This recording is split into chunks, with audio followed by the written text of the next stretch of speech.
Hey there, my name's Alana, and I live in my 2006 Honda Accord. If you're curious how that's even possible, I will link my car tour here, but in this video, I want to talk about what I do for work while living on the road, because this is a very common question that I get asked on every platform that I ever post on. And I think the key here is to just be flexible. There are many different types of things that I do to make money over the year, and you just have to be open and flexible and adaptable, I think, in order to live life on the road and make an income. Now, I guess option one is to get a remote job with some company.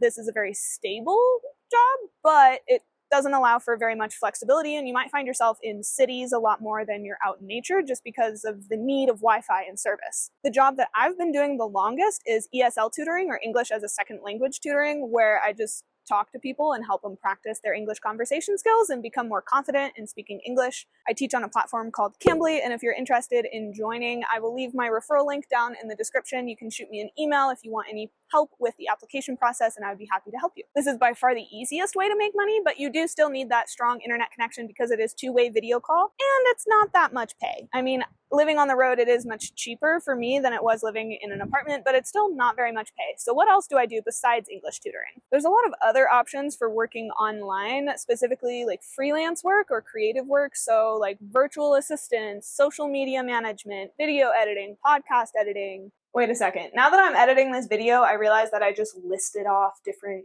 possibilities of freelance work, but I didn't really dive into them or explain how you can find freelance jobs and how you can learn the skills that you need for freelance jobs. So let me backtrack a bit. So we'll start with virtual assistant work because I think that this is the easiest for just anybody to just start doing, as long as you're a person who knows how to take directions from others and you can complete tasks on time. You can probably be a virtual assistant. Now, there's lots of different ways to find these jobs, like Upwork and Fiverr and People Per Hour. I've also seen different influencers on Instagram and stuff post about needing a virtual assistant.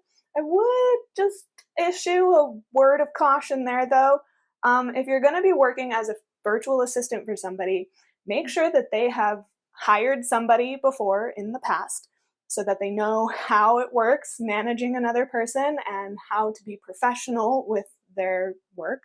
And also, if they've hired another person in the past, but they have nothing nice to say about them, and it's all, oh, this person was so bad, blah, blah, blah, blah, blah, don't work for them, okay? Because they're probably not a very professional person to work for, and the same thing is going to happen to you, where they're going to end up blaming you for all of their problems. So just avoid doing that. That's kind of the downside of virtual assistant work, is you're just taking orders from another person, and yeah, that can be easy. You're just responding to somebody else's emails, but just make sure you know who you're working for.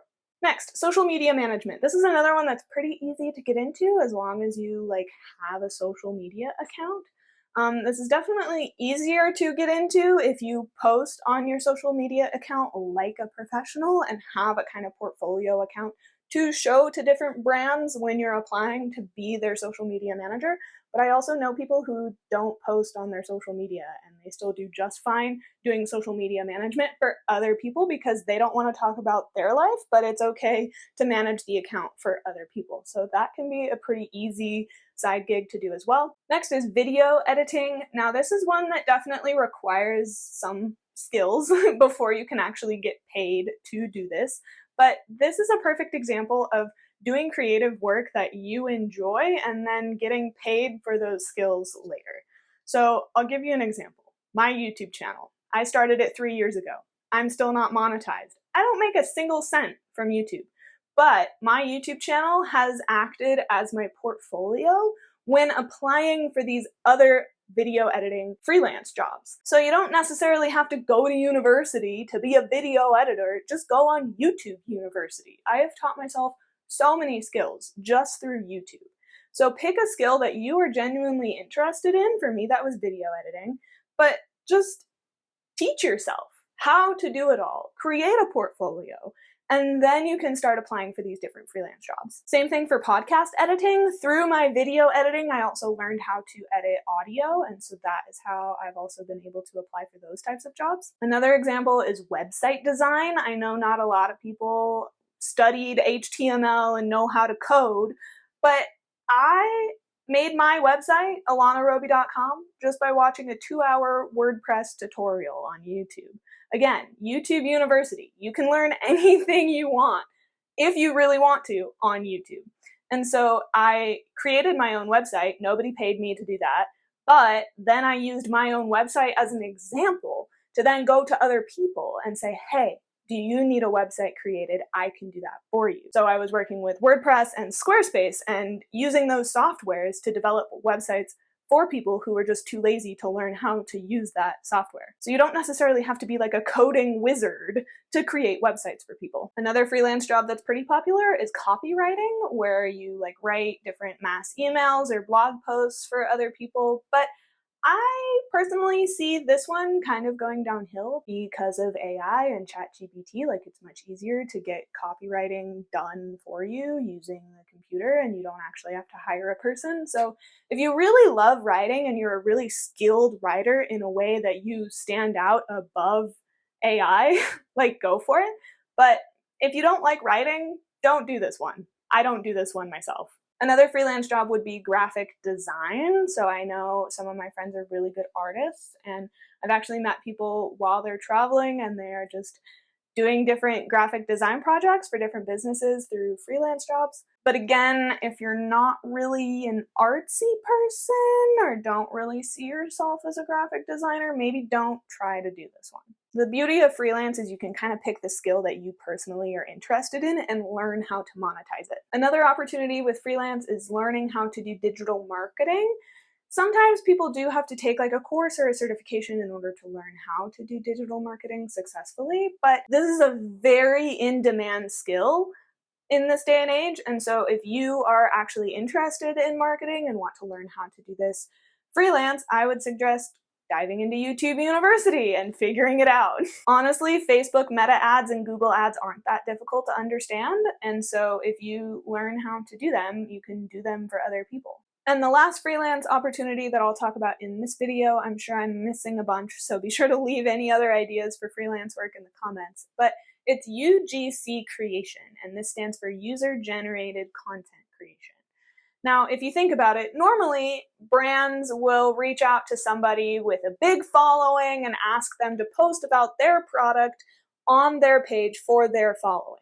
And if you aren't interested in having a following or you don't have a following yet, this can be frustrating because you're like, I want to create videos and photos for brands, but I don't have the means to post on my own account. Or maybe you do have a following, but you just don't want to sell products to your audience. That's totally cool. And so I think that UGC creation is the best way to go because this is where you create content, videos and photos and things for the brands to use themselves in their own marketing. So just think about it. How often have you been scrolling on TikTok and you come across an ad, but it's a real person talking about their life and how they use the product? That is user-generated content. It's not that hard to do. I think anybody with a camera and the desire to create content for brands could do UGC content creation. This is another one that's kind of hard to find different opportunities.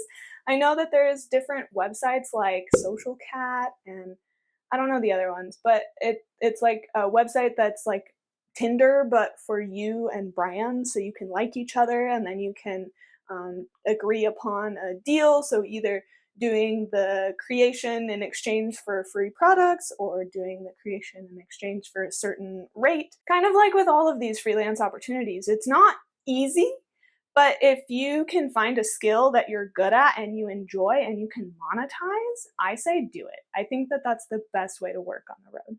Now, what if you don't actually want to work online? What if the thought of sitting in front of a computer makes you want to blow your brains out? Well, there's other options as well. So another thing that I do is house sitting through a platform called Trusted House Sitters, where people who are going on vacation need someone to come take care of their pets. So I go stay in their house and take care of their pets while they're gone.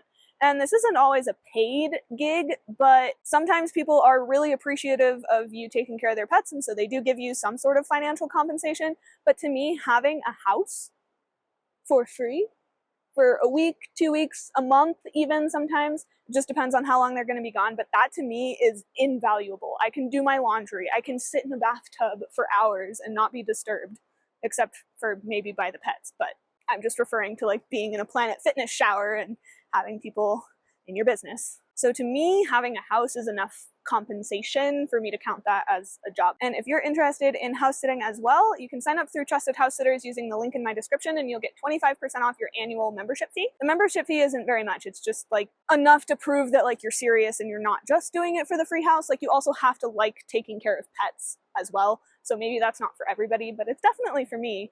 Another thing that I just thought of is nannying. This is more for like working abroad, not necessarily working on the road in your car. But this is something that I could never do, but I do know quite a few people who travel abroad full-time by working as a nanny. And it's a really good gig because people who hire nannies are usually pretty well off. So you're in a good situation there. But if you don't want to be traveling abroad and you're living life on the road in your car like me, then check out seasonal jobs. There's an Instagram account called Occupation Wild. She lists all kinds of great opportunities working in different seasonal resorts, ski resorts, hotels, near national parks, field work, so working in the backcountry of different states and building hiking trails. There's all kinds of different seasonal work, but that would be like 1 to 4 months at a time. You would stay in that one place, do that job, earn a bunch of money, and then you can go off on the road again. Another thing that people do is bartending. That's a really kind of easy gig. Once you get established in the bartending niche, then you can just go anywhere that there's a bar and be like, hey, you need a bartender? And this video is by no means a complete list. Those are just all of the things that I can think of off the top of my head right now. But I hope this shows you that you don't have to work a typical job in order to earn money and live life on the road. It's possible to make it work. You just have to be open and flexible and adaptable and open to various different types of jobs that you may have never thought of before. Another job I do is I'm a yoga teacher, but that doesn't make me very much money, so I'm not going to recommend that one.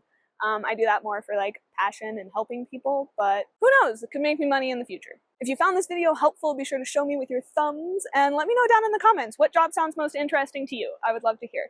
If you haven't already, be sure to subscribe down below. That really helps me out, and I hope to see you again in the next video. Bye guys!